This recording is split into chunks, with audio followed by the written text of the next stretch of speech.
Seguimos con el estudio de los requisitos bíblicos para que un hombre pueda oficiar como pastor en una congregación cristiana. Primera de Timoteo capítulo 3 en el versículo 4 nos dice: debe dirigir bien a su propia familia y que sus hijos lo respeten y lo obedezcan.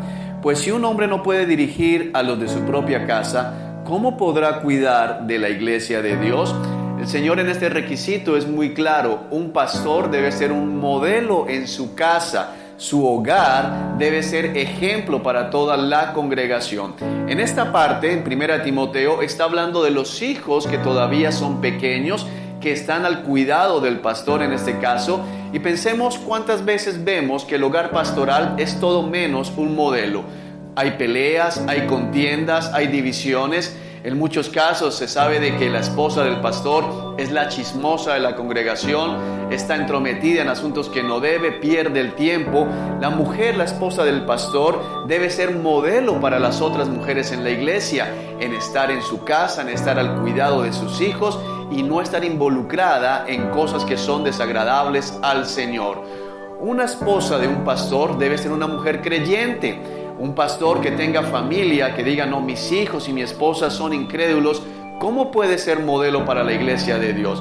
Un pastor que se la pasa, se escucha que los vecinos dicen: bueno, mira, se la pasan en peleas, se la pasan en contiendas, no logra señorear en su casa, realmente llevar bien su casa, no puede estar administrando en la casa de Dios. Sus hijos son rebeldes, sus hijos no obedecen, sus hijos no aceptan la disciplina, sus hijos no acatan las órdenes de sus padres. Se dan cuenta en la iglesia que no hay disciplina en ese hogar. ¿Cómo puede estar dirigiendo la casa del Señor? La palabra es clara y los pastores deben ser hombres cuyos hogares deban ser y puedan ser de puertas abiertas para que las parejas jóvenes, para que los matrimonios jóvenes, los que van llegando a la iglesia, puedan ver el modelo de comportamiento bíblico al interior de la familia.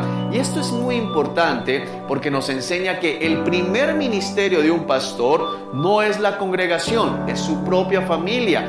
Y si esa primera familia, esa primera congregación más bien, no logra ser bien pastoreada, ¿cómo se puede esperar que pastoree toda la congregación? Ahora, ¿qué en cuanto a los hijos mayores? En la carta a Tito vemos también parte de estos requisitos pastorales. En el capítulo 1, en el versículo 6, parte B, dice: tiene que serle fiel a su esposa y sus hijos deben ser creyentes, que no tengan una reputación de ser desenfrenados ni rebeldes, pues un anciano es un administrador en la casa de Dios y debe vivir de manera intachable. Escuchamos muchas veces de que los hijos de los pastores son incrédulos. Aquí la palabra dice que los hijos, esto habla de los mayores, tienen que ser creyentes, pero no solamente personas que profesen ser creyentes, sino que tienen que tener buena reputación. No pueden ser personas de las cuales se diga que llevan vidas desenfrenadas o de rebeldía. Son dos cosas importantes. Vida de desenfreno, ¿qué significa? ¿Cómo es posible que el hijo del pastor ande en discotecas? ¿Cómo es posible que el hijo del pastor ande en borracheras? ¿Cómo es posible que se enteren que el hijo del pastor embarazó a alguna de las muchachas de la congregación?